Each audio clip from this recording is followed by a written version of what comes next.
I'm duty bound, sorry, let me start again. As I'm duty bound by the state of California to ask you if I have your permissions to record both of you. Ken, do I have your permission to record you? You do. Tim? Yes, you do. So I thought, because this was, well, obviously Tim and I have talked previously on one of these things, and Ken, I've talked to you in a BiotaCast previously. So I thought I should probably give an introduction to who I am, and then we'll throw to Tim, and then we can throw to you, Ken, and then we can start having this wonderful conversation.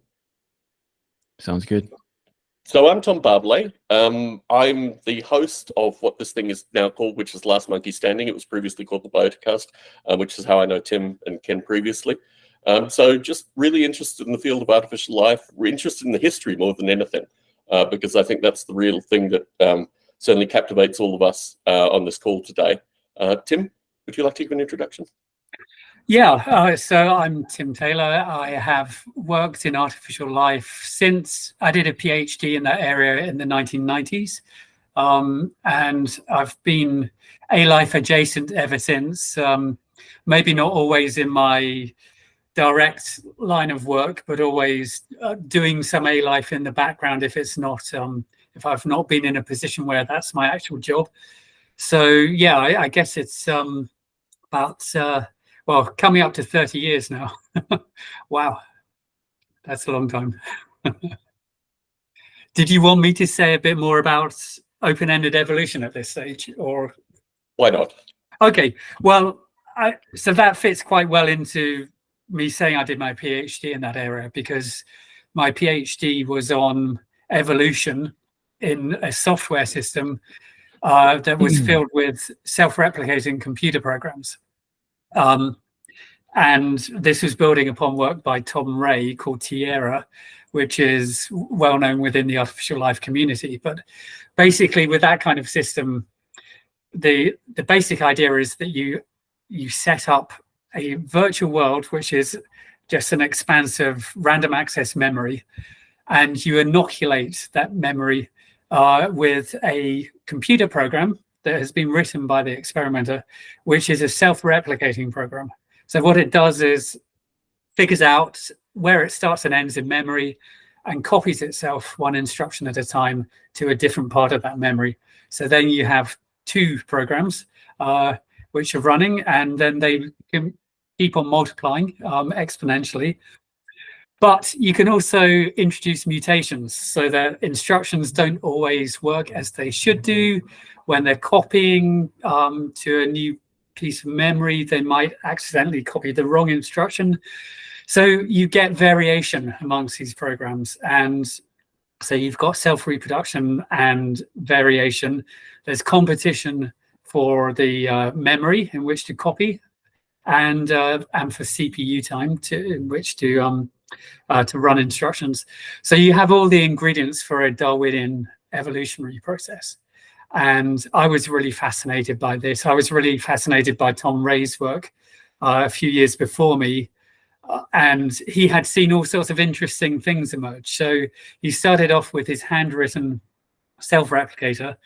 And he saw, first of all, there was the improvement or optimization of his self-reproducing algorithm. So his initial program was 80 instructions long.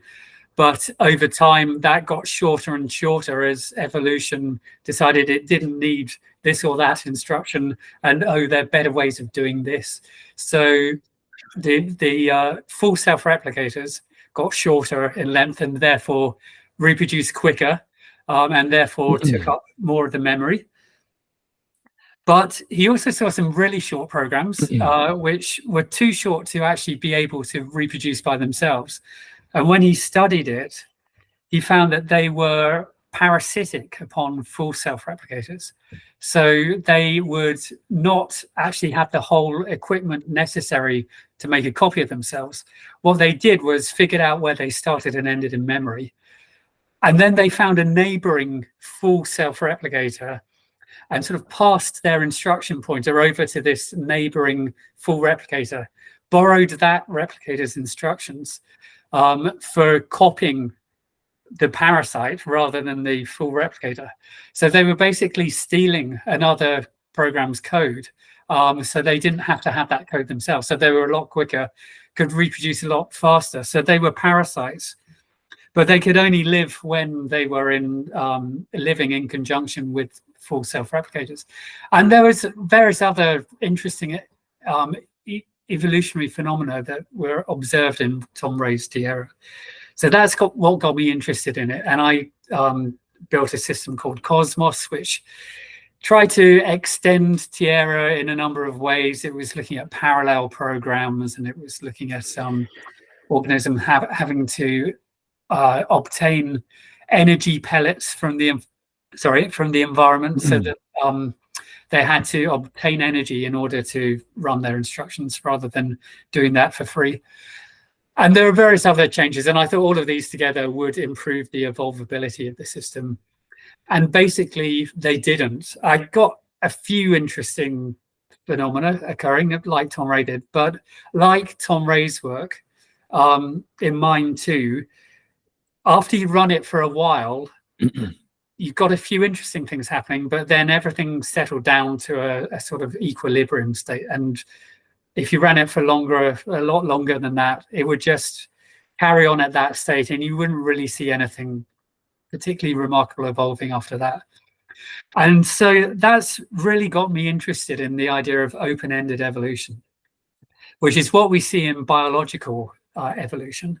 So biological life has been running for over 3 billion years, and it has, I mean, it goes in fits and starts, so it's not a steady progress, but it does, from the origin of life to the present day, complexity and diversity of life has expanded exponentially. And it's, not only that, but the organisms have been able to utilize new aspects of the physical environment, like the evolution of flight, the evolution of eyesight, vision. So they've been able to capture new phenomena in the environment to improve their abilities to sense and to act upon the environment, and to utilize those new facilities for their own good.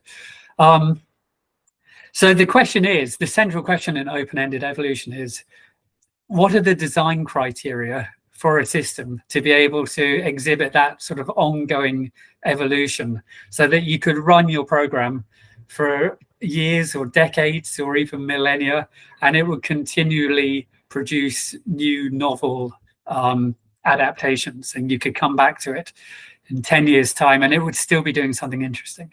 And that's, no one's really solved that in artificial life.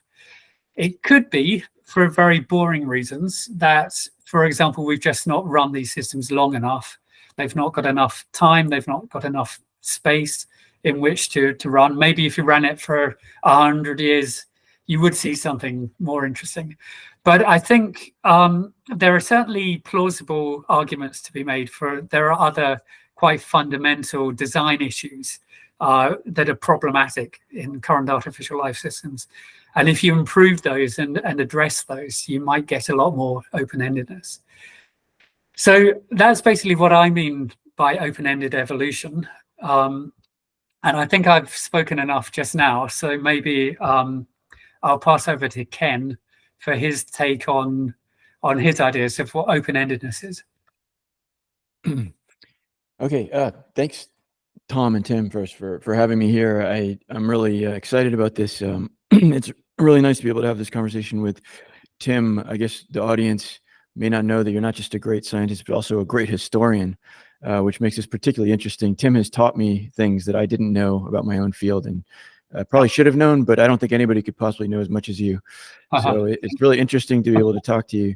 And so just about myself a little bit, I think I've kind of been straddling artificial intelligence and artificial life, kind of the both sides of it through my whole career, and haven't really picked a side there. I've really been interested in both, genuinely, and it kind of probably went back to originally probably interested in artificial intelligence as a little kid, maybe like 8 years old. I was really interested in conversational AI at that age, although I wouldn't have used those terms, but I was interested in, really what I was interested in was not just having conversation, but whether it could have a conversation that would surprise me in some way. I would like it to say something new that's interesting. As a little kid, I would write like basic programs that would cause the computer to have a conversation like, "Hi, what's your name?" And I'd say Ken, and it'd say, "Hi, Ken." And this was satisfying for a couple of days. I mean, I was impressed with myself. I could do that. But then it's really boring, obviously. I mean, it's just the same conversation every time. It's scripted. And I started to really wish it would say something surprising and interesting. And this, I think, were the seeds of my interest in open-endedness, like way back then. Because it's really the surprisingness of things, or the interestingness of things that are potential through algorithmic processes, that I think was captivating me, which is different than solving problems, which is what a lot of like machine learning is about, like solving a problem. But I was really interested in creativity, I guess you could say. And so open-endedness clearly relates to that. I mean, by the time I was in high school, I tried to write an evolution simulator. No one knows about this. No one would want to know about it, but I just did it on my own after learning about evolution in biology class. And because I recognized that it has something to do with my interest. And so I thought, oh, that could be written down as an algorithm. I actually didn't know about genetic algorithms or evolutionary computation at the time, but it just occurred to me that it could be an algorithm. And I didn't achieve anything particularly notable, but it was just probably an expression of my interest there. I eventually went on to do things that some people in the audience might know, like the NEAT algorithm or novelty search algorithm, HyperNeat, CPPNs. Like these things, I think one interesting thing about them is you could see them from both A-life or AI perspectives. Often they're interpreted from an AI perspective by the people who are aware of them, because probably just because there's more people in AI. So it just like tends to overwhelm the critique.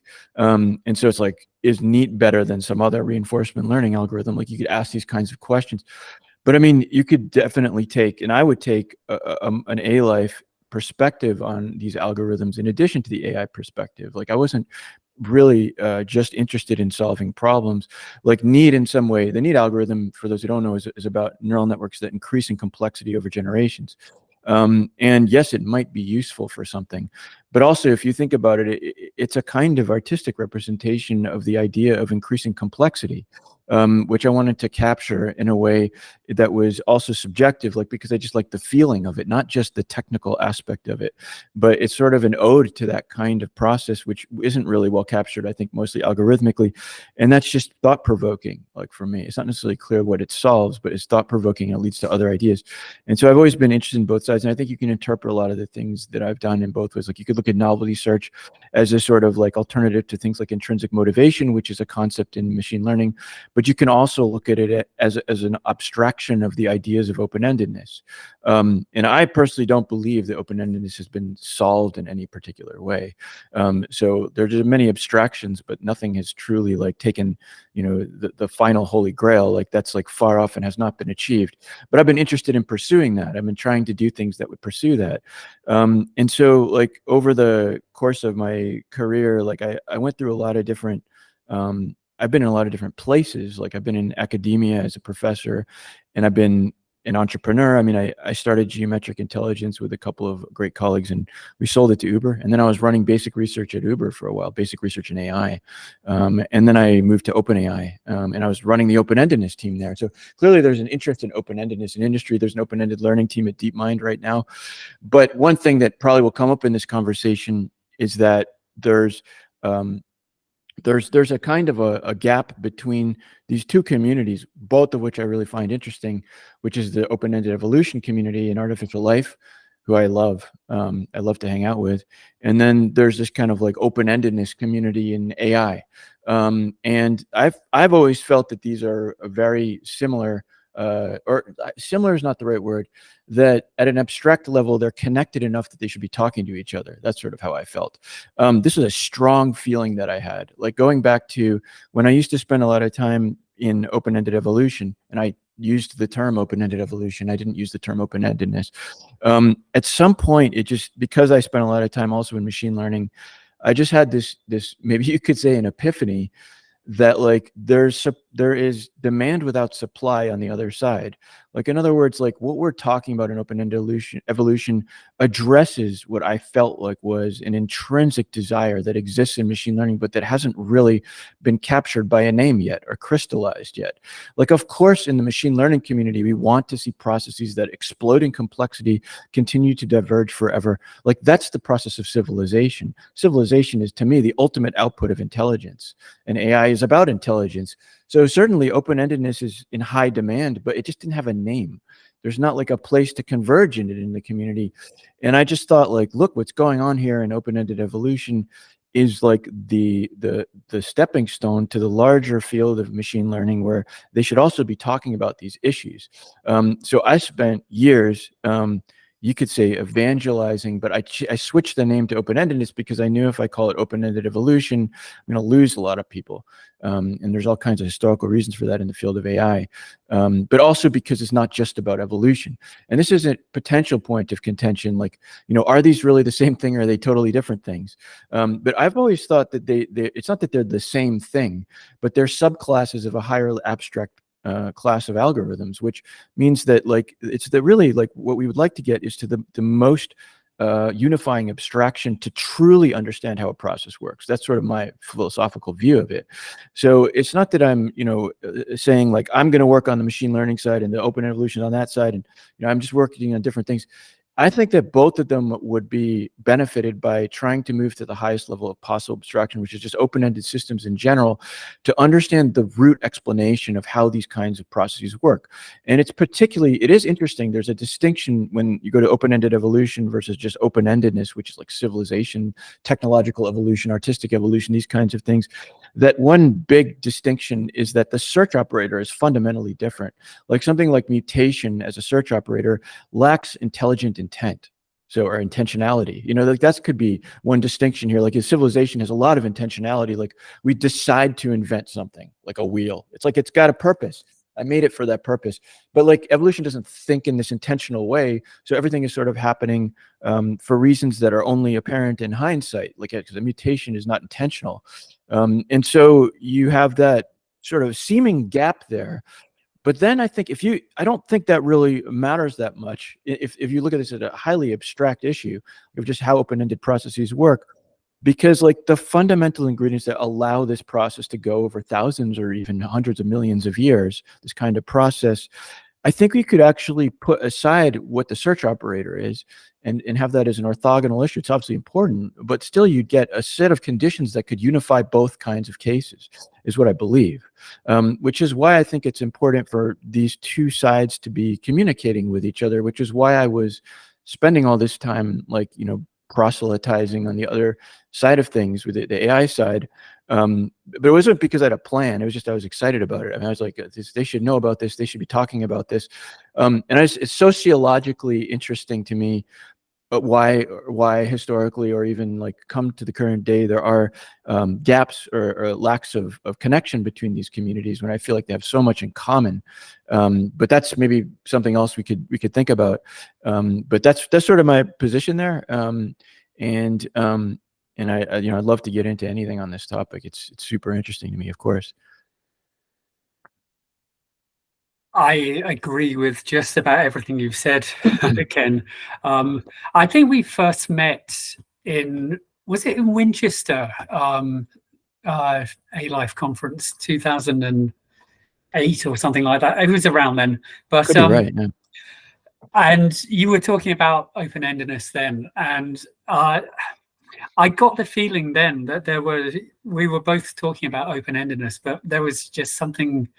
It seemed we were talking about slightly different things, and I totally agree. And so I was wondering, like, is open-endedness a broader category than open-ended evolution, or is it vice versa? And actually, you said maybe there's subclasses of a higher level abstraction. I think that's probably more like it. It seems to me, yeah, there are definitely strong interrelationships between the two. They're both concerned with ongoing exploration of the state space for novel solutions, and both are interested in ongoing increase in complexity and production of novel phenotypes. It seems to me the main differences are, one, in the end goal of the research. So certainly for me, when I say I'm interested in open-ended evolution, I'm interested in simulating or recreating the process that has happened on Earth. And so that involves, so really, to be exact, when I say I'm into open-ended evolution, I should say I'm into the open-ended evolution of autonomous agents. So I'm interested in the appearance and complexification of agents that are to some extent sort of self-defining, autopoietic, if you can use that term, so they're self-generating and self-maintaining. So I'm really thinking of what's happened in the biological sphere, and trying to recreate those conditions on a computer.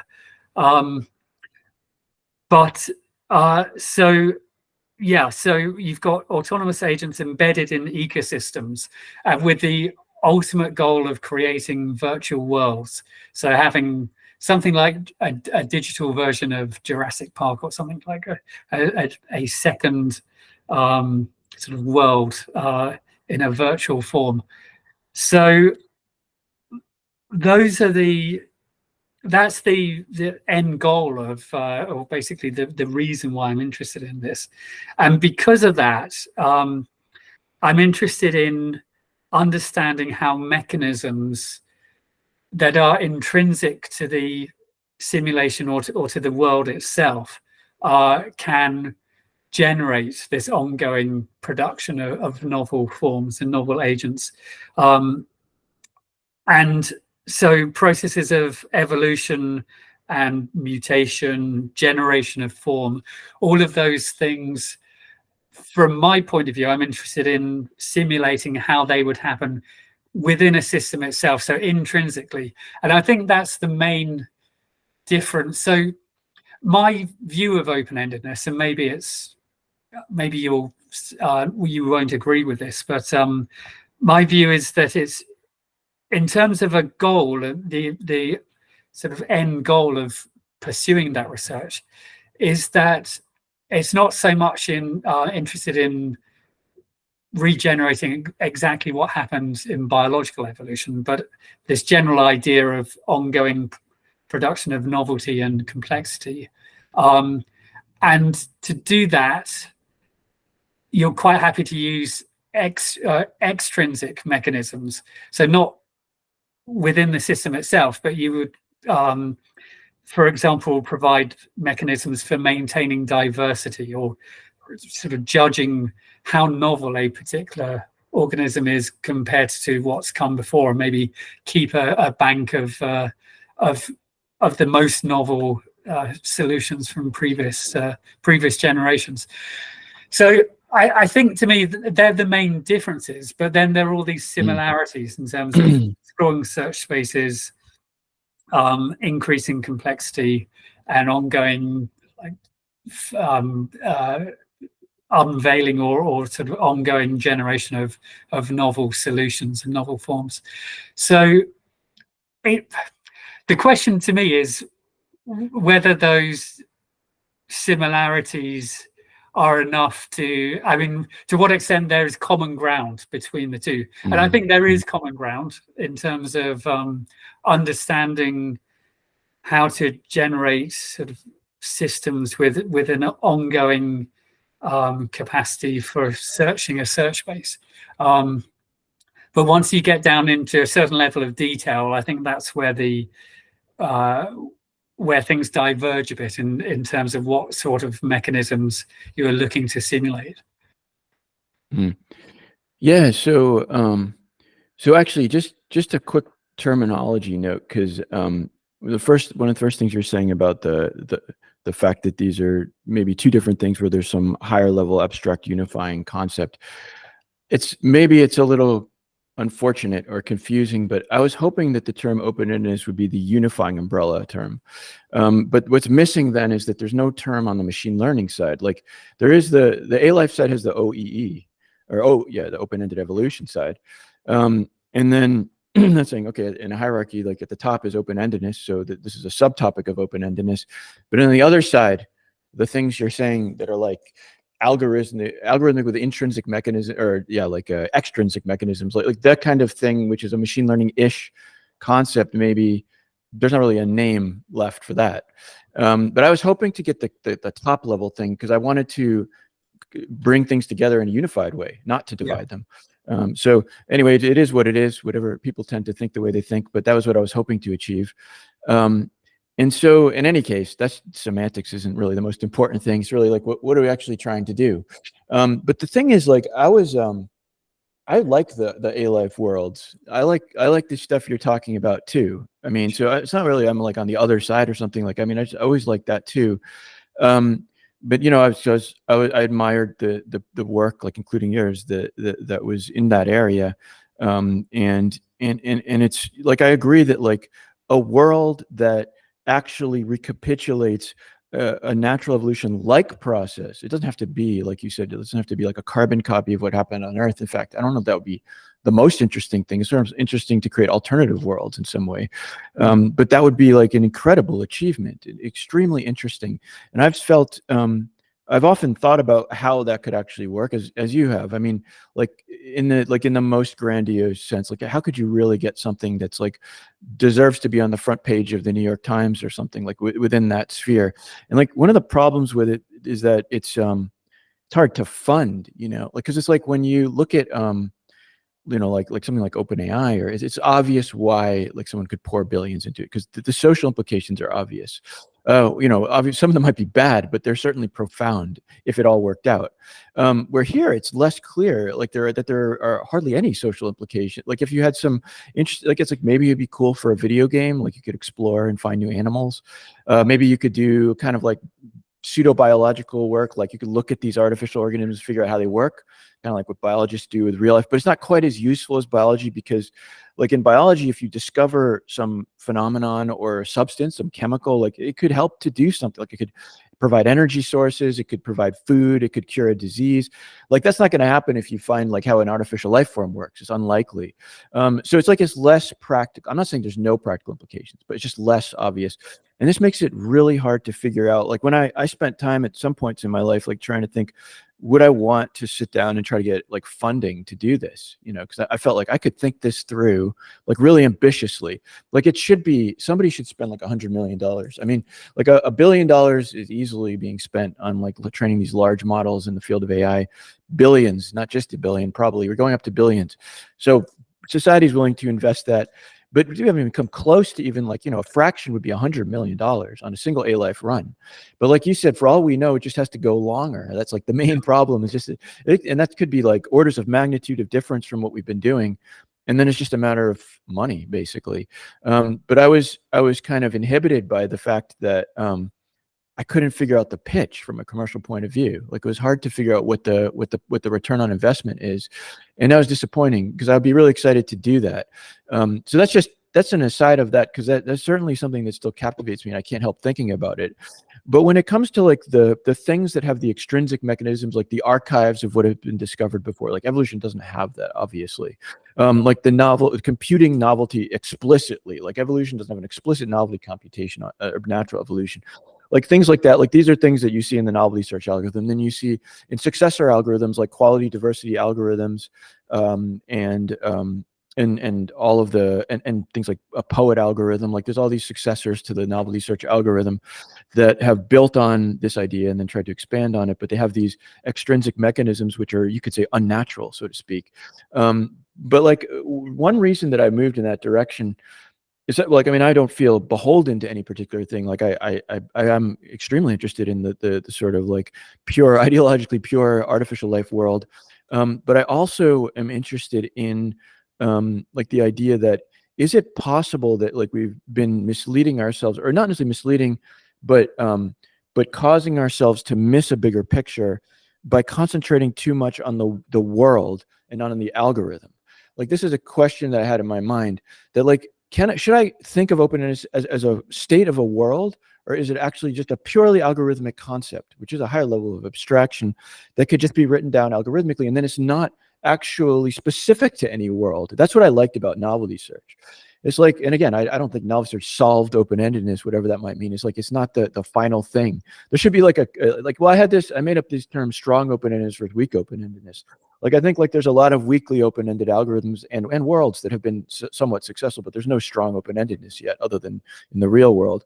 And so I don't think novelty search is strong open-endedness, but at least what I was thinking was interesting about it is like, we can abstract away the world and just have a crystallized algorithm that describes something that gives us an insight into what open-endedness actually is.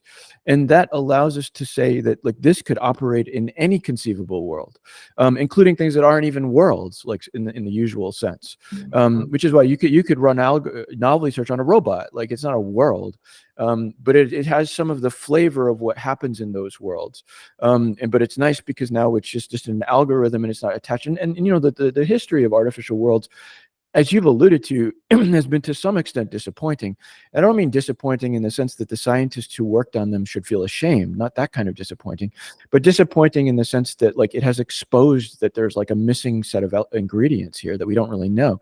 It's like these things, like you say, they tend to plateau out after a while, which is disappointing.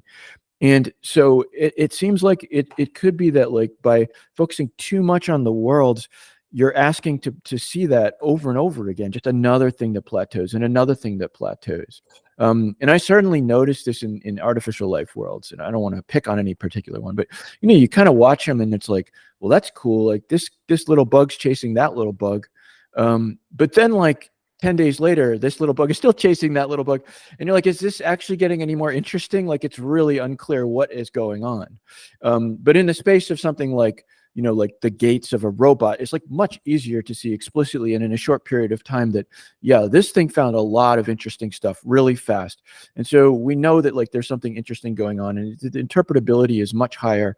And it's not to say it's better in some way, because I still think that A-Life worlds, like I've said, I thought about, well, would you invest $100 million in an A-Life world? I think that's a really interesting question that will happen someday if we could just articulate it right. But I still think it's also useful to step away from them at the same time and try to look at this in a more abstract algorithmic form and figure out like how much is about the world and how much is about the algorithm. And so things like novelty as a pressure, like an explicit pressure, which is an extrinsic pressure which doesn't exist explicitly in nature, it sort of allows us to ask questions like, even if it isn't explicit in nature, is it fundamentally the thing that actually explains why the process is interesting? Because like we can observe all kinds of aspects of nature, but they're not all explanatory. You know, that's just like part of the problem with abstraction. It's like you want to get to the explanatory components, not to every single minutia and detail. And I feel like artificial worlds often like fall into that trap of just being trapped in the minutia. They're just like, they got the chemicals and they got the physics, and it's like, but does any of that actually have to do directly with the algorithmic question that's at hand? And I think the answer is probably no, because like it would be actually pessimistic, I think, philosophically pessimistic to think that it has to be extremely close to the desiderata of the universe that we live in. Like, then there's really only one universe it could be. But like, I kind of think there's got to be an entire constellation of universes that could be open-ended, which to me is much more exciting and like opens up a lot more opportunity. So I think the algorithmic exploration of these extrinsic properties allows us to ask those kinds of questions, but it's not, to me, a deviation from the underlying motivations like that ultimately are, I think, you know, loyal to this cause of these artificial worlds. Is still ultimately a driving factor in doing those things, but it has the added benefit. The final thing I would add, that yes, it speaks well to a community that doesn't think that way. So it's like, you know, in the ML world and the AI world, they don't think the way that like A-Life thinks, for better or for worse. It's a different kind of culture, and they are very benchmark oriented. And I can't be blamed for like being a benchmark kind of guy, because I've like written against benchmarks in all kinds of different ways. I wrote a whole book against benchmarks. You could think of it as like why greatness cannot be planned. And so it's not like I'm really like a big fan of this kind of thinking, but I understand that like this is how you communicate with that community. if you want to make a splash, you have to show X is better than Y or A is better than B. Like you're on a performance curve there. It's a different thing. It's a nice thing in artificial life that you don't have to do that. I really appreciate that. But I understand in ML, you do kind of have to do that. It's just an unfortunate thing. And so like to get a thing published. And so like in the novelty search paper, it literally does show some things that look like they are actually like the sort of like conventional machine learning tasks like being solved by novelty search, which is in some way unfortunate from an artificial life perspective because it wasn't the motivation. I don't really care about that. It's like, yeah, like we got this thing to solve a maze better than that other thing. That's a very machine learning-ish thing. So it's like novelty searches for solving problems. But if I give a lecture on it, I always say that like you have to understand that I am not claiming that this is the solution to all your problems. Like if the reason it solved those problems is because those are highly constrained spaces, like a maze with a robot. Inevitably, if you find all the novel things you can do, you'll eventually solve the maze. But in an open-ended world, like where there's like all kinds of things that can happen, you can't predict what problem will be solved. Like you couldn't say a priori it's going to solve this versus going to solve that. And so that's actually the more interesting application of the algorithm is in vast spaces where we don't know what it's going to pick up, but it's going to pick up interesting stuff. I just don't know what interesting stuff. Like that's what the algorithm's really about. But unfortunately, the presentation of it, the initial presentation, is sort of adhering to the culture there, where you have to show something's better than something to get your to get your foot in the door. And it was successful at that. Like it certainly got into the conversation and has like an effect on that side of the culture, and like in like DeepMind, like the fact that there is like this open-ended learning team, it's clearly like it's not like a direct derivation from the novelty search paper, but it's influenced by that kind of work. They cite that kind of work, and so it sometimes has to be done, I think, to somewhat compromise yourself to the way that the world works, to be able to broaden the conversation. But it sometimes happens that the people who that there's an internal conversation about whether we should do that or whether it's healthy. Like I had conversations with people in the open-ended evolution community. I forget if you were in those conversations. They weren't formal. They were like just informal, just like, shooting the breeze kind of conversations. But I said stuff like, maybe we should drop evolution just from the name of this community. Like you'll bring tons more people in. And I remember some people saying that, yeah, but can you imagine what that would do to this community? Like bringing all those ML researchers into the community, like it would totally lose its character. And I sympathize. Like, I don't know what the right answer is. I sympathize with the point, but it's just something to consider. Like these are all just cultural considerations in doing this. And I just thought, like, take the brain power of that community. Like the ML community is full of brilliant people. Like they should not be excluded. Maybe this is the best way, is to keep open-ended evolution like out of there, so it keeps its nice culture. But we don't want those people not to be interested in this kind of stuff. They should be thinking about it because they have so many tools at their disposal that are incredibly powerful. And so just to broaden the umbrella in some way, I think is worth trying to do at the same time. It's funny. I was at the A-Life conference in Copenhagen just a couple of weeks ago, and there were exactly those conversations going on then. Really? There were quite a few ML people at the conference, which is different to previous A-Life conferences I've been to. And I was involved in conversations. People were saying, oh, do we want all these ML people? Yeah. I absolutely agree that yes, we should be trying to build bridges between them and trying to put forward our ideas into a larger community. It's the A-Life community is nice and small, and it's always been. Like in the 30 years that I've been going to A-Life conferences, it's never really expanded. It's always been a few hundred people at each conference, which is a really nice size for a conference. But in some ways, in many ways, it would be good if we could expand. I'm glad to hear you say you couldn't figure out a pitch for doing a grant proposal for $1 billion for building a virtual world or something. I should say, I was thinking actually to go to the commercial world, because you'll never get 100 million from a grant. Right. Like, if you go to venture capitalists, you could theoretically get that. Right. Theoretically. Yeah. Okay. Yeah. I mean, I've certainly tried and failed to come up with compelling use cases for open-ended evolution, apart from the ones that you mentioned, computer games and virtual zoos. And Tom Ray suggested it might be, if he had parallel programs, it might be a way of coming up with algorithms that sort of novel parallel computing algorithms. But yeah, it's very hard, very hard to think of compelling practical reasons for doing open-ended evolution as in particular. And I get completely what you're saying about concentrating on the algorithmic rather than the world itself.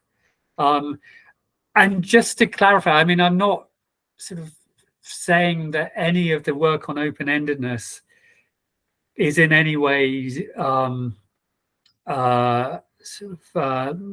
not valuable. I believe it is very valuable. Again, it just comes down to being interested in different things.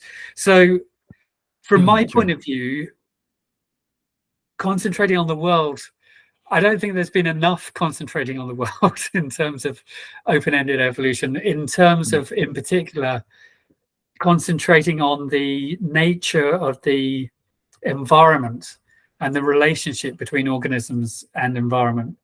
So from my perspective, trying to model what has happened in the biological world, there's always been a complex physical environment. So there's laws of physics and chemistry and what have you that are out there in the environment. And the evolution of life has been a process of living systems co-opting those processes for their own benefit. And so most artificial worlds aren't driven by any theory about what kind of processes should be happening in the environment and what kind of relationship, sort of modeling relationship you need between organisms and environment to allow the organisms to evolve, to capture new aspects and new processes that are already out there in the environment. So from my perspective, there's not been enough concentrating on the world, but I absolutely agree with you that if you're trying to connect with the ML people and you're trying to look for well, let's just say unless your specific object is to model biological evolution like mine is, and in open-ended evolution, then taking an algorithmic path rather than concentrating on specific worlds is, I agree, a productive way to go about it. Again, it just comes down to different goals. But yeah, I agree 100% with what you say, but with the proviso that I think it is worth concentrating on specific worlds if that's what you're trying to do. And I don't think enough people do that. And they don't start. There's a lot of theory out there in terms of biosemiotics and related fields that really dig deeply into the sort of philosophical foundations of the distinction between organism and environment. And so if you're trying to do that, I don't think there's enough concentrating on a sort of theory-driven concept of the world and the relationship. But I accept that's a very niche case, and most people probably better off concentrating on general algorithmic descriptions and trying to sort of discover open-endedness from a more general point of view. Wait, here, guys, let me just do one weird thing here, because I see I just blurred out. I don't know why, but I'm going to turn my camera off and on just to hope that this helps. Let's see. Ah, there. Okay, better. Yeah, my computer didn't like what I was saying or something like that. So let's see. Yeah, let's like dwell on the worlds for a second. As you raise it, like, of course, it's just ultimately a distinction in what you want to work on. Like, everything is valuable here, and we agree with each other that the worlds are valuable and should be worked on. And like, I actually think that, like, even though I couldn't figure out the right commercial pitch, I'm sure there's return on investment. I just can't really say what it is in the way that I need to be able to get that investment. Like, if you could recapitulate Earth, and I don't mean exactly a carbon copy of Earth again, like just some other thing that's like worthy of the same distinction, like that would be so incredible. I'm sure that like a million valuable things would fall out of that. I just don't know what they are. And so like, I think it is worth investing that kind of money, actually. But you know, if you were going to do, it's a highly risky bet, obviously. And so you would want to focus on this question of what actually is valuable about making the world versus making the algorithm. Like, I feel like that's an important thing to start to dig into.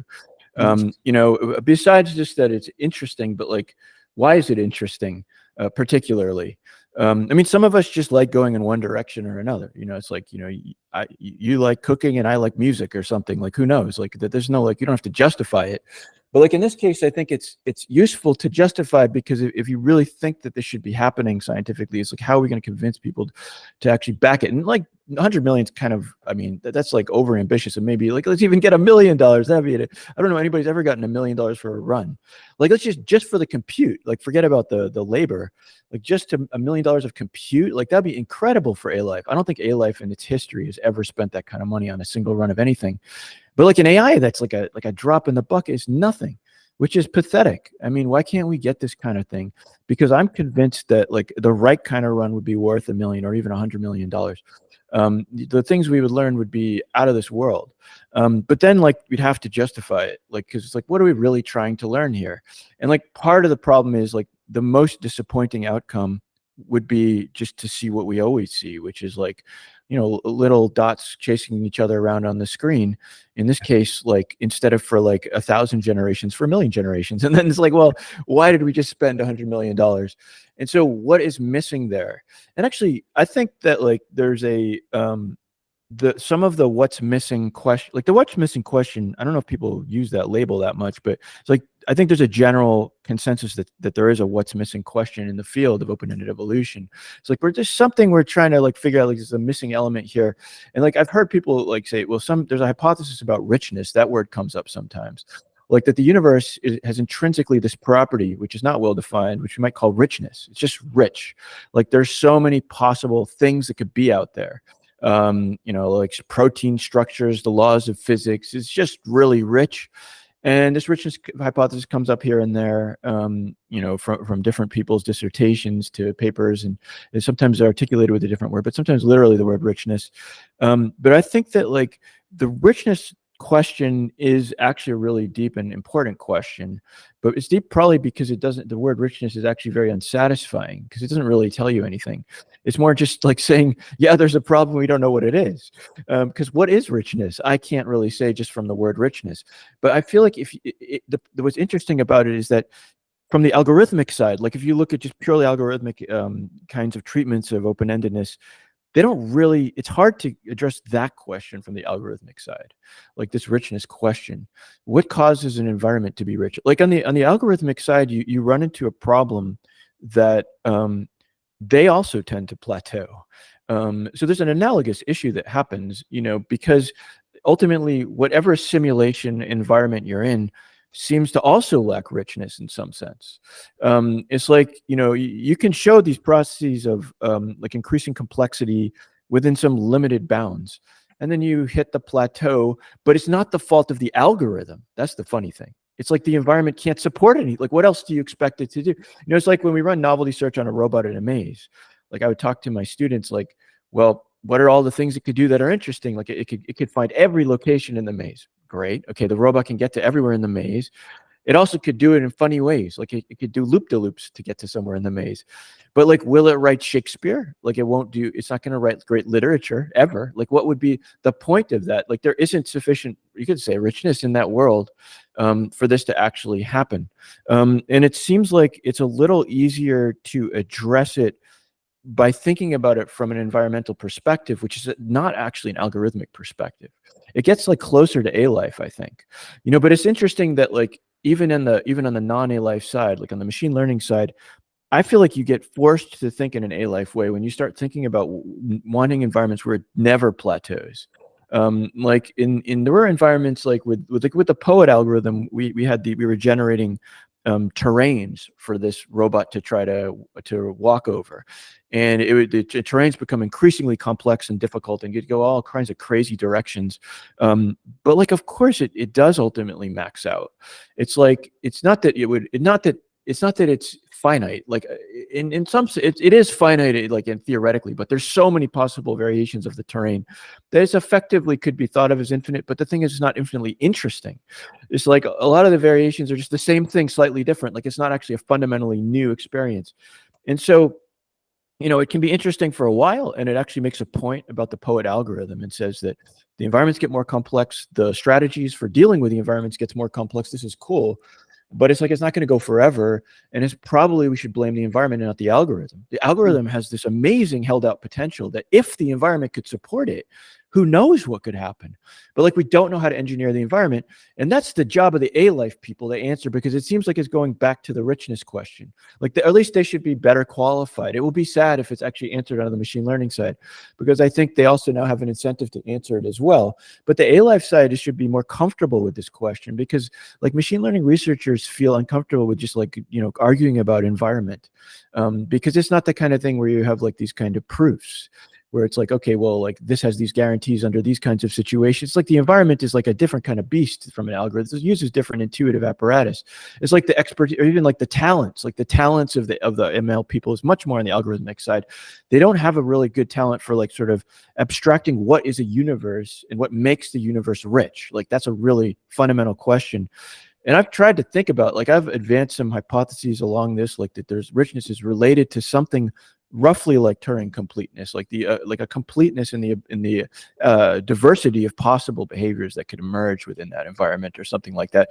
And so I think that like like to justify like serious investment into the A-life world side of things would require to really wrestle with that kind of question, because you want like a more crisp hypothesis than just like we want richness. It's like, what is it that you, and then like you get to things like chemicals and chemical reactions, and like ultimately to me those need to be abstracted into like a theory of richness. Like they are a realization of richness in this universe, but like it's not clear why they at their particular level of granularity are the fundamental realization of richness.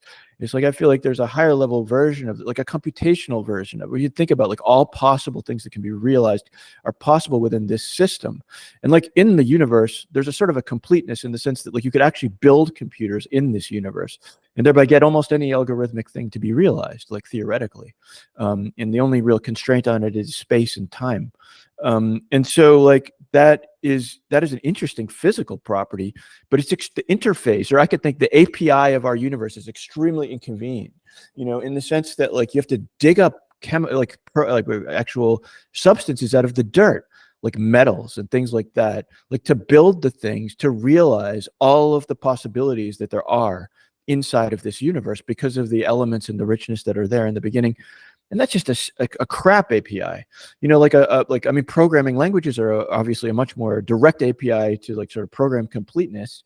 And that's why, you know, we see these systems like your own, like Avita, Tierra, like the like lean on code in some sense. Like this is like an intuitive sense that like richness can be realized at a higher level of abstraction, which is closer to like computational ideas than to physical ideas and chemistry ideas, and that is worth to think about that continuum of ideas along that axis that goes from like the sort of like really physicalist to like the really computationalist, because like there is where like I think you can hit on something that could possibly justify theoretically why would you invest an enormous amount in exploring this idea from a worldview. But I think it's got to happen at some point. It's like it's a worthy cause, and I bet it'll eventually happen, but it's going to take like one hell of a good argument. Really interesting, very interesting point, Ken. Yeah, I totally agree with that. I mean, I've written a bit about this myself and about the properties of the environments in the biological world compared to artificial systems. One of the important things, it seems to me, is that in the real world, there are all these different domains of interaction. So a given piece of matter has all sorts of properties in different domains. So it may be reactive to light or sound, or it has structural properties, elasticity, stiffness, tensile strength, all these things. So there are all these different domains, each with their own laws, but every piece of matter has a property in all of these domains. And so there are actually arguments in the literature about how that is helpful for evolution, in terms of if you get stuck in one direction trying to evolve an organism in a particular way and you reach a dead end, then all these different domains means that you've got various other paths you could try. So it gives what's has been called an extra dimensional bypass to the evolutionary process. So that's certainly going to help in terms of preventing evolution from stagnating, getting stuck in a particular spot. And then, there are other things from the A-Life community as well.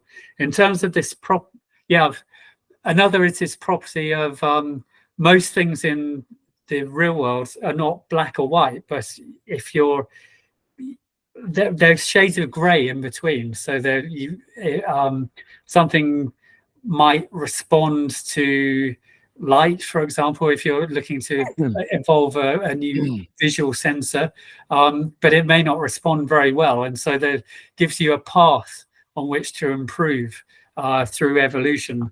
It's not an either or, and it's not like a needle in a haystack type problem, but there are always these paths on which you can improve. So I totally agree with you that A-Life has a lot to say about that, and that would be an excellent concrete way in which A-Life could make a significant difference and impact on the machine learning type community. That's got me quite excited, actually. Maybe we should talk about that some more. And, try and find someone to fund us $1 million. So at some point, it is an interesting thing to think about. There's also, like when you mention like these properties of the physical universe that allow there to be a lot of diversity, I guess you could say, a lot of complexity, like the kind of possibility of never getting stuck in what you might call local optima. Although I'm not as clear what that means exactly in an evolutionary process, because it's not really an optimization process per se, but like you're getting less stuck in some sense. And like that's like, because there is this like extremely multi-dimensional set of and non-binary properties in the universe. But I think that what you see as a result in the universe of all of these properties is that the kind of repertoire of organism forms are reflective of those properties. So it's like there's light, so we have eyes. There's sound, so sound is like actually like a property of vibration in the air, but it causes we have ears, so it just reflects. It's like we're an encyclopedia in some sense, or evolution has been creating an encyclopedia of the physical properties of the universe, which is sort of manifested in the novelty of the organisms that are generated.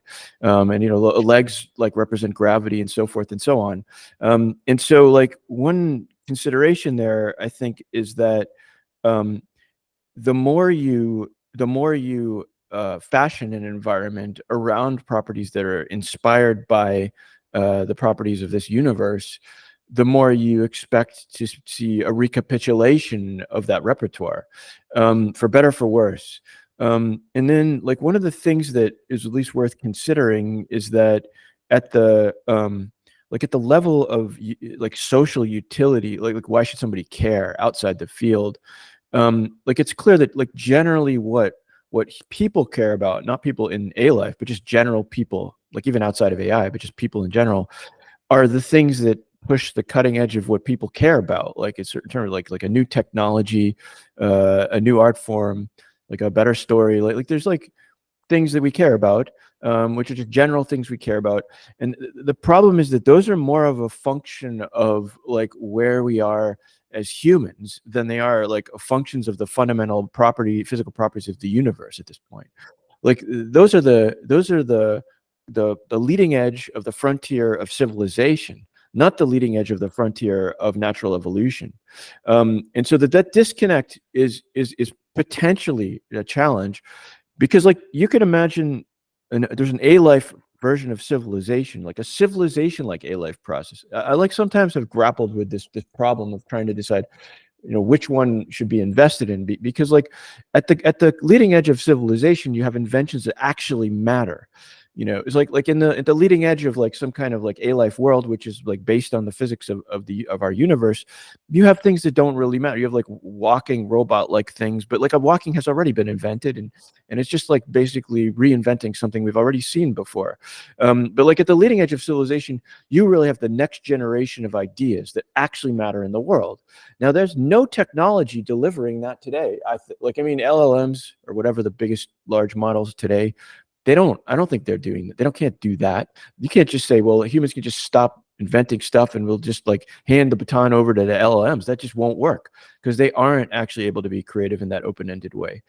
So there's nothing on the table for that. And so whose role is it to step in and fix that problem? Like, is it going to be the machine learning researcher or the A-life researcher? Because like, to me, again, like I think that like civilization and evolution are so analogous that it's not totally clear to me that in the justification of the most ultimate ambitious open-ended artificial system, that we have to make it so loyal to like the basic fundamental properties of our universe in order to see something that's relevant socially come out of an open-ended system. Like if it was, so in other words, like if we had like these little creatures, but the creatures, it's not so much the evolutionary aspect that we're interested in, but the inventions that are coming out of the creatures. So they're building things, and then they're exchanging these inventions and then using inventions to build other inventions. Like that's one of the cool things about invention. It's like, it's just like like in some sense, you can't have giraffes if you don't have trees. But you can't have keys if you don't have doors. Like there's a real analogy between these kinds of processes. It's just that one is they're sort of like for our purposes because we like safety and security and things like that. And the other one is because of like fundamental properties of the universe. And so like we have at this point, like it's largely abstracted from fundamental properties of the universe. Obviously like shelter and things like that relate back to fundamental properties, but things like video games and stuff like that, it's like it's not really like directly at the fundamental properties of the universe anymore. It's like we're actually like in a new abstract space, which is defined by like the human mind. And I'm just saying that like I struggle to think about which world I should think about. It's like if you looked at like one of my most recent papers was this thing called Evolution Through Large Models, which I did at OpenAI. Like we wrote a lot about this, like that, like the idea of sort of an invention-centered artificial world. And I was interested in how to get like large models that could conditionally invent things. Like they'd look at the state of the world, that's the condition, and then they would say, okay, this is what we need, and like just put it into the world. That's where the novelty comes from in the world. And so that's another kind of artificial world, but it's less grounded out like in this kind of like the physical stuff. And I'm not, again, trying to say one's better than the other or something like that, but it's just like all this stuff is on the table when you think about like this ultimate ambitious thing, or maybe there'll be multiple ultimate ambitious things. Like even when I talk about those, I still feel like it would be a loss not to have the most basic level, like just more Earth-like world, because I just think you learn different things. Like actually one of the big puzzles that I think if you look across both these kind of like open-endedness paradigms, like the evolutionary and the more machine learning like paradigm or civilization paradigm, this huge puzzle of like most thought about open-endedness outside of A-life involves a lot of intentionality. It's like you're following gradients intentionally towards certain aims. And so like that's more analogous to civilization, where we're like trying to solve certain problems that we have and we're doing it on purpose. And there is a divergent discovery process, but ultimately we're grounded out in the things we care about.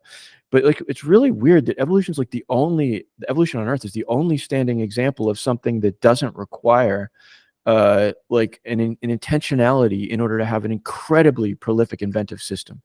Like it seems like if you just didn't know about that, that would seem absolutely impossible. Like if you think about like the tree of life of civilization, which is an inventive tree of life, like starting with like wheels and fire and going up to like space stations and computers or something like that. Like that could be graphed out as some kind of a tree. And it's just like requires intelligence. It's obvious you could not have that process without intelligence. It's building on top of it, the already pre-existing intelligence. But then evolution is this like massive counterexample, which is so counterintuitive that like there's no need at all for human intelligence. And arguably, I'd say it's actually a better inventor. I mean, obviously it's had more time, so maybe we should give the humans that.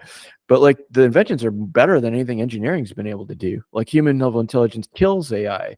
And I mean, photosynthesis in nature is better than solar power in a lot of ways. And the flight of birds is like way more impressive than the flight of airplanes and so forth. And so it's like, this is the best inventor of all time, and it has no intentionality or intelligence behind it. And how does that make any sense? And what does that mean for civilization-like processes? Like, I think there's something to learn from both ends. And that's why I think we shouldn't give up on the purely a-lifey type of world, because there's a lesson to learn there that's really important, which has to do with the fundamental essence of open-endedness, which I think it shows it's not intelligence, which is really counterintuitive from a machine learning perspective. Yes. Yeah, well said. It's funny, you said at the beginning that I was interested in the history of artificial life. So the conference in Copenhagen, I was talking about a few very early examples of writing about self-reproducing machines and sci-fi from the 1920s and 30s. And there were quite a few stories back then that involved machines that would design their own offspring. So this sort of intentional design of the next generation of robots, rather than just a rote reproduction of the same design. And I pointed out at the time that there are many ideas in these early stories, but that was one idea where there doesn't seem to have been much progress. So it's, yeah, that's certainly a rich like avenue of work to explore. I agree with that. Yeah, but apart from that, I agree pretty much with everything you say. And yeah, I mean, just to say, when I was talking about these multiple domains of interaction in the real world, I wasn't suggesting that that is necessarily what you would do in an artificial world. You could do if that's what you were interested in modeling, but as a more general concept of having multifunctional components in the system, I guess, so that you could evolve one function but always have other functions that are there ready to be evolved. There may be more general ways of employing that in the kind of open-ended system that you've been talking about. Yeah, but yeah, certainly there's plenty to be explored there, and plenty of scope for a much more productive and two-way exchange of information, I think, between machine learning type people and A-life type people. Yeah, and it's like something that I wonder about is whether, if you have access to intelligence, if it ever makes sense not to use it. Like, is it like would it actually diminish the capacity of natural evolution if there was somebody looking at it and like steering it, like in some intentional way? Like, this is like successful because it doesn't have that, or is it like better to just harness intelligence when it's available, so that, because like, in this recent kind of work with the evolution through large models, like I've seen there's been a bunch of papers in recent years on this since we published that paper, and that was just a couple of years ago, but there's already been a bunch of these things where they're using the language model to do the mutations. And it's kind of interesting that, it means that like you have a lot less bad mutations in some sense, because it's like intelligent, like it knows how to program. That's why it can make sense, like, because it knows certain types of things just like generally are bad to do in programming, so it won't do those. So it's like an intelligent mutation operator. So in some ways, like, it saved us a lot of trouble, like especially kind of maybe good news for genetic programming type people, like people who like that stuff, like they could just use this. I think that community is already uncovering problems like that come up here with look at the language models do tend to be stuck within distribution, like for people who criticize it for that, or hallucinations, and like, okay, so it's like we're trading off one kind of problem for another, and I end up like, I'm not sure, like if should we be, well, I guess for like, just to get the most incredible, amazing, open-ended system you could ever imagine, like whatever that means, should it be like base level, like natural, or should it be on top of things that are intelligent, as intelligent as we can make? And then it's much more dependent on like artificial intelligence type of work, if it's like that. But I see that, like, in your way of thinking, you're just more interested in the A-lifey side. And so it's not like, really, you're not like trying to make this like judgment call. It's not like two sides of a scale. It's like, was this or that? Like, it's just like, this is where I'm, finding things really interesting. This is where I've invested a lot of my intellectual effort. So you can move along that axis. And I think that's also what we should do. Like, obviously, I'm all for diversity of thought. So like, that stuff should continue and move on.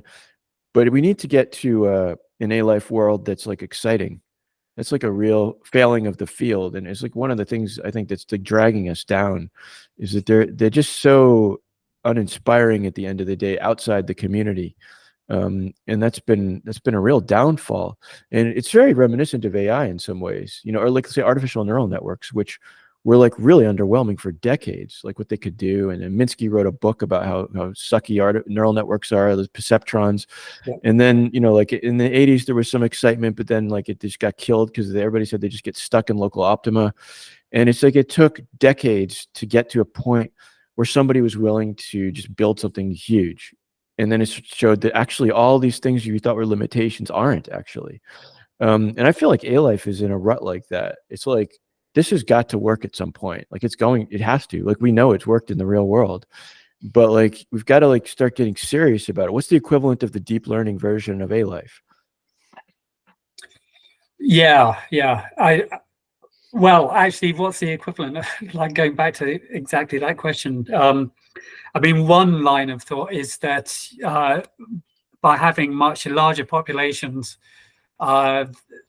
you open up a whole range of new possibilities for evolvability through neutral evolution, through neutral landscapes. So Andreas Wagner's work, he's done a lot to explore the kind of benefits you get from having very large populations, exploring a large neutral landscape of evolvability. And so there are arguments just by scaling up in terms of population size, and then also a lot of the sort of meta level evolution in terms of going from small populations, large to small populations, and then back. So having gene flow from small to large and back to small populations for promoting speciation. So there certainly is a lot of theory that would suggest that just by having large runs, sort of millions of individuals and populations running for millions of generations, you would see a lot more than you see at the moment. That's worth digging into. I think it's really interesting because it's such a simple point, just scaling. And it's been the lesson of AI, like recently. And I mean, a lot of people debate about whether scaling alone is going to get to AGI or something. And I wouldn't be surprised if it won't. It just alone, but it certainly got you pretty far, made things a lot more exciting, and caused like tens of billions of dollars of investment. And so like, I think like that it's obvious that scale matters in evolution. Like if the population size on Earth was restricted to 1,000 individuals, I mean, we would not be where we are today. That's just obvious, all of the things aside. And so we're like highly constrained by scale, and also like time scales, like how many generations, like in Elisa Soros and I did this Chromaria world thing to test some hypotheses. And so I was actually trying to get more towards A-lifey stuff. And there, Lisa and I kept on like not knowing when to stop, because there's like, we would do it at some scale, like, 100 generations to see some interesting phenomena, but then we do it 1,000 generations, completely different phenomena would emerge. So how do we know it should stop at 1,000? Like, what if it was like 10,000? You just don't know. And it's probably true at orders of magnitude that the world is entirely different and the lessons are entirely different.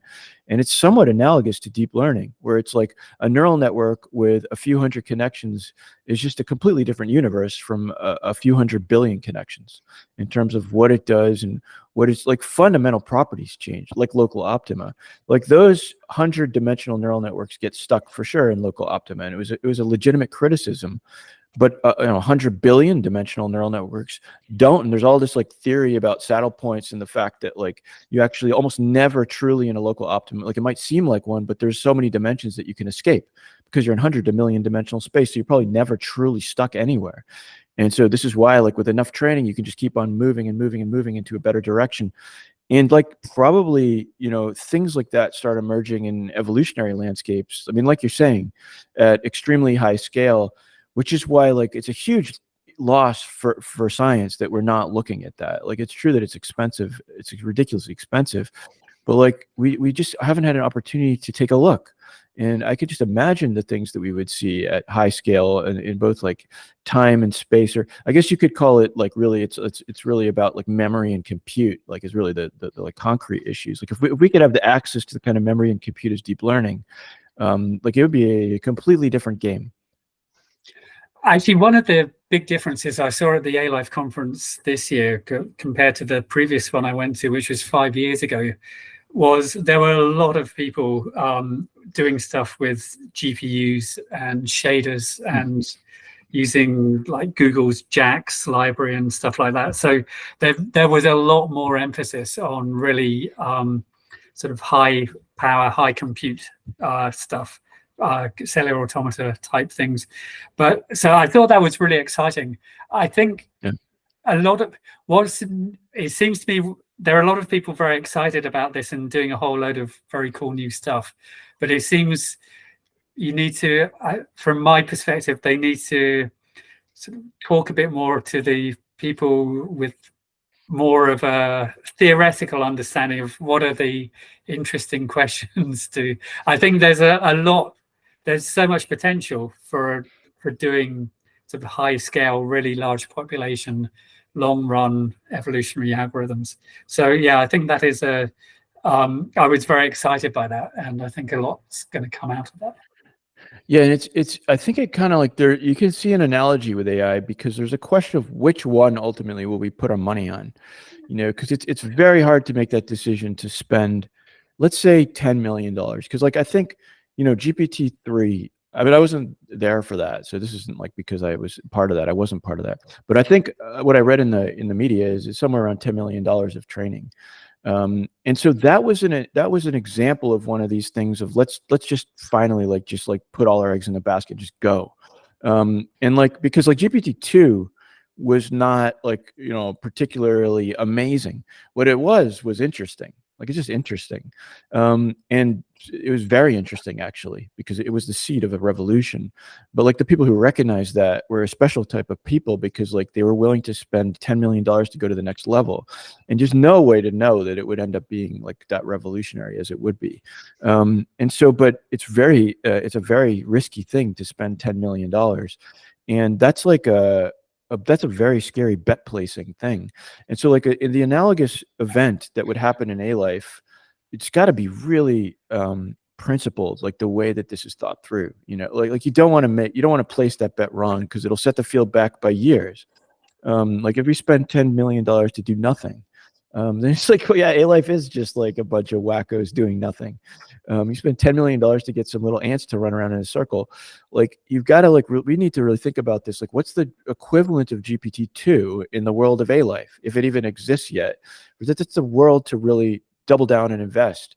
And I think that requires all of the spectrum of insights that have come to bear in open-ended evolution, like to really get serious about like trying to use those plus a little dose of intuition to think about this. Like what is a world that you would do that would turn into the equivalent of a GPT-2 to GPT-3 level event in this area?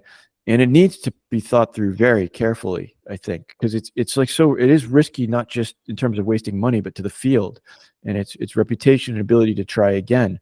And OpenAI got super, well, you could say super lucky, or else they were just super insightful to just invest in the right thing there. Because like at the time, like if you look at the overarching field of AI, like the really leading edge stuff was in reinforcement learning, which is like these systems that would use that would use neural networks, but they weren't large models in the sense of the giant large models of GPT-3, and they were embedded inside of an outer loop of a reinforcement learning algorithm, like a machine learning reinforcement learning algorithm, and like those are the kinds of things that like built the world champion of beat the world champion of Go. So like those are big deals, and that's why they were sucking up most of the attention and money. And even OpenAI was working on those a lot. Like they were working on like game players and Dota and things like that, like putting a lot of resources into that. And so like to then in that environment where that's the dominant thing, to then say, let's invest an enormous amount on this crazy other thing.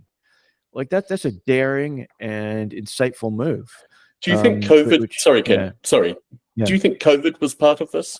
Because certainly what Tim is saying with regards to the A-Life community, I was amazed that the A-Life community survived through COVID. But what happened was it came back. They didn't have the history of you know, the three of us. We've all experienced parts of the history of A-Life. But they come back with completely new eyes. And I think that was the same with regards to GPT, that they were able to get funding from completely new eyes because of COVID fundamentally.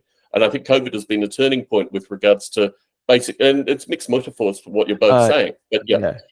It's a good theory. I mean, it's a good hypothesis, but I think it's actually not the case, just because I happen to know a lot about that specific issue because I actually joined OpenAI right as COVID began.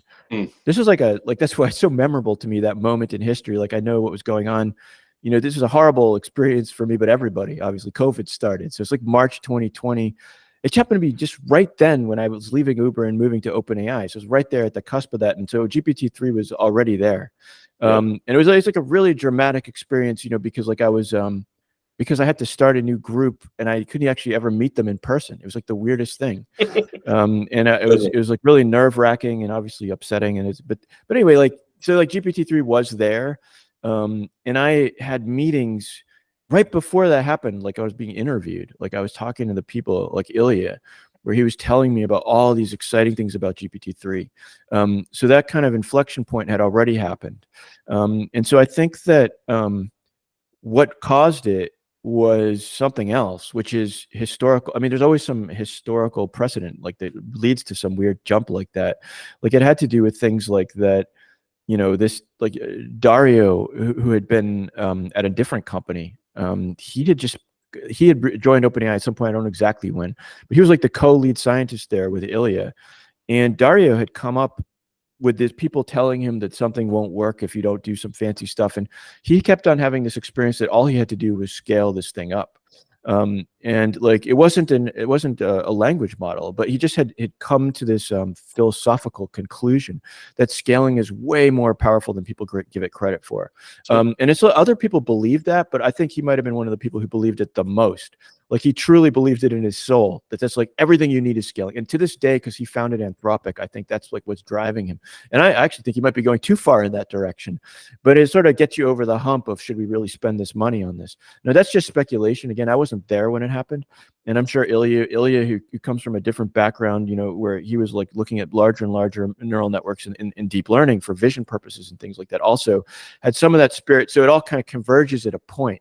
But you have to take it all and then look at this bizarre artifact, which is GPT-2, which is like not like better on some objective metric, which is in an A-life sense interesting. I think GPT-2 is a really interesting A-life artifact because it sort of like looks like a life form. Like it talks kind of like a person, although it's an idiot. You know, and it could do things that are like reminiscent of life. But then to say, all right, well, all of our beliefs and ideas and stuff, like they all converge at this point where like this thing is where we can really double down. And I think that somehow happened. I still don't know the full like I mean, Sam's also part of it because Sam's obsessed with scaling, but from a different, like Sam was obsessed with the idea of scaling, Sam Altman, in terms of the scaling of anything, like a company, going from like a small little startup to 10x to 10x to 10x next, and you're like a $100 billion company. And Sam, because he was running Y Combinator, and so he had that kind of like business perspective of scaling. So it's a great unifier with this other kind of neural network perspective of scaling. Like I'm like making all this up because this isn't necessarily the way they would tell the story, but it seems to come together with like why this happens. And so it's like a very interesting historical event because it's a high risk event. Like, why would you invest? Like, everybody asked me like why because I was at OpenAI. Everyone's like, why did it happen at OpenAI and not Google or something? Like, Google had way more resources and stuff. Certainly. Like, why didn't they just spend $10 million? It would have been less risky for them. But yeah, they couldn't take that risk. And so we have to figure out, like in the A life, like what is the equivalent like event and inflection point that would merit this kind of investment.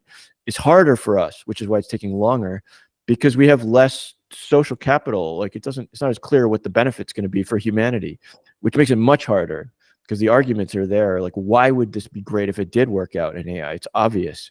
But I still think that like the payoff is still so significant that like it can be done. Like the argument can eventually win the day at some point, but it's got to be some kind of historical convergence of ideas like that would happen there at the right time and place, which just hasn't happened yet. Certainly. I mean, I think you're talking to exactly the metaphor I was using with regards to A life, what happened through COVID, because obviously it's a detailed history. It's a series of papers. I'm not sure if either of you have talked to Tom Ray recently, but it was one of the most moving experiences I had doing BiotaCast Live, was actually talking to Tom Ray. It's the first time I had a group of his students basically hanging out in the chat, interacting. And Tom Ray is just phenomenal and obviously very central to the stuff that we've been talking about specifically. But certainly going into COVID, my thought was that this thing is not going to survive being A life. What's happened actually is a bunch of people who hadn't historically been involved with A life are now flooding the thing. And it's interesting, Tim says that the A life conferences are about the same size, because certainly, I'm not sure if you watched the group that were basically tuning in for your talk, but I watched the group that was tuning in for my talk on both occasions, and was just amazed because I ended up with a room that was very similar to whatever the Artificial Life Conference I attended in 2012 was. I can't remember what A life number was, but it was that kind of incident where I realized that this community has grown well beyond anything that I could have imagined going into COVID. But COVID seems to be a model, particularly with regards to bringing new ideas. The history of A life, there are people who are now senior researchers who are doing 4 postdocs in and don't know about Tierra or Cold War or any of the kind of building blocks that we've all obviously had something to do with. So what's really fascinating is just getting a sense that, something around COVID basically changed. Particularly, I'm familiar with the history of OpenAI around that period of time too, but I was talking more specifically with regards to A life specifically. Tim, your thoughts? Well, I don't know if I've got anything to add about that. I think I've said already the various changes I've noticed from pre-COVID 2019 conference in Newcastle to 2024. Actually, at the conference dinner, they said, please put your hand up if this is the first A life conference you've attended. And it was nearly half the people, which cool. I was really surprised at. And that's very encouraging. So I don't know where they're all coming from.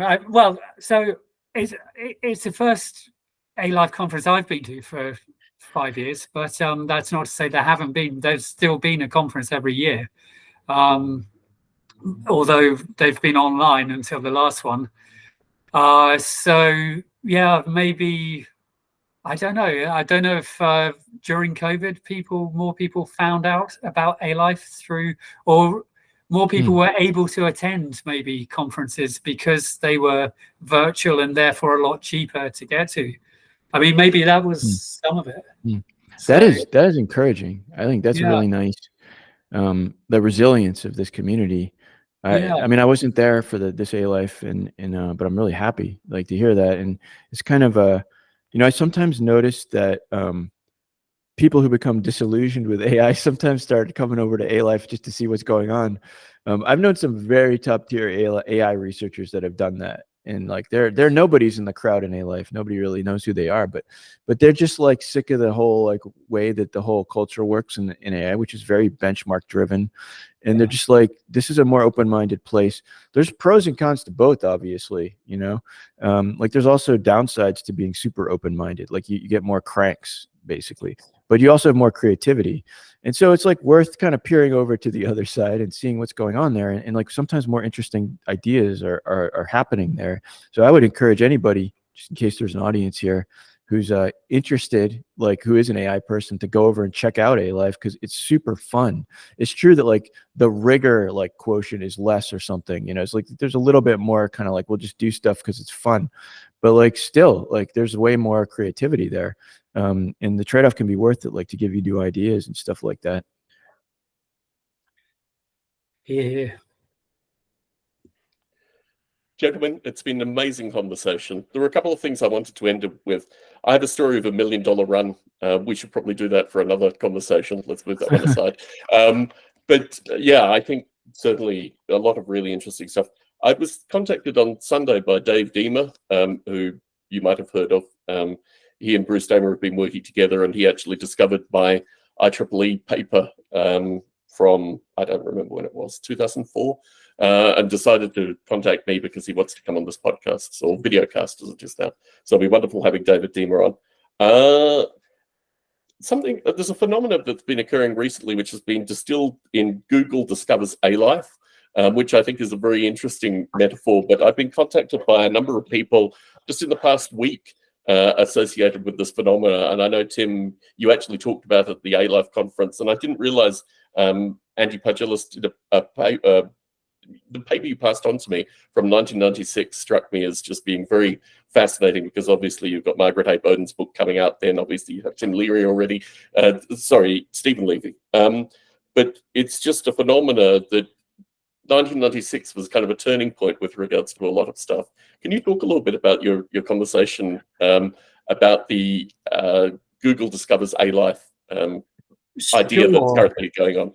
Sure. So just to put it in some context, I mean, a lot of, some of the viewers may have seen this in the news. There's quite a lot of news coverage over the last few weeks about a team in Google in Zurich who they created a computational universe in which they've injected random instructions of computer code and random programs, and they witnessed the emergence of self-replicating programs, so programs that would copy themselves into an adjacent program's memory space. So they would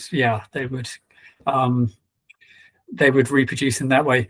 So it's the emergence of self-replicators from an initial random soup of instructions, so somewhat akin to the digital origin of life. And so lots of news sources pick this up. There's an archive paper about this, but it's not yet been peer reviewed. And one of the things that struck me when I read the headline was I immediately thought of this paper I remembered from Andy Pargelis in 1996, who'd pretty much done almost exactly the same thing. So he created a system where he filled up a memory in the computer with random instructions from his own, a special computer programming language that he had invented himself. And yeah, he, lo and behold, found self-replicating programs emerging. So it's the same in both of these examples, both Pargelis's work and the latest work.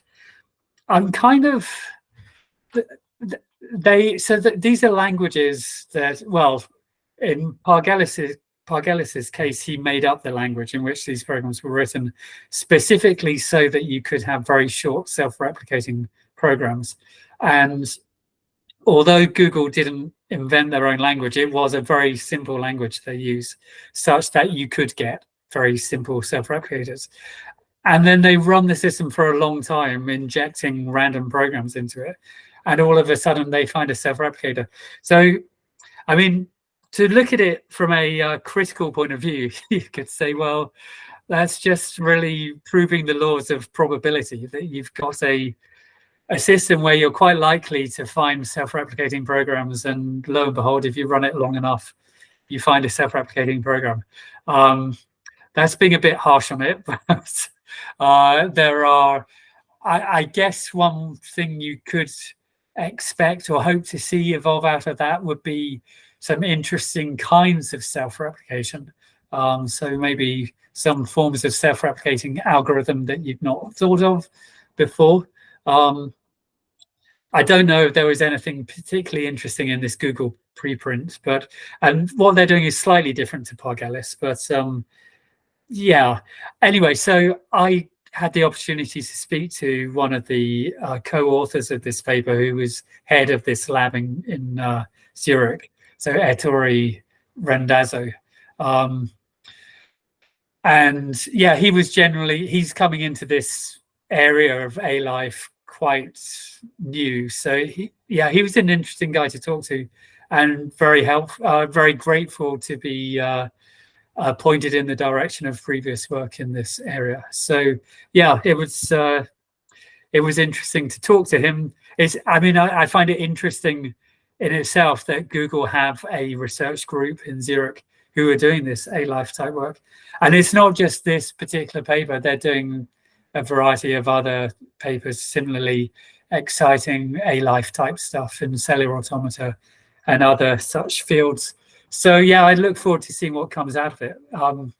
But also it was good to have that conversation, and he was genuinely grateful to be pointed to some prior work in that area. So we'll see what comes out of it. Certainly. Gentlemen, I think we've had a wonderful conversation today. It's been an absolute pleasure to talk with you both.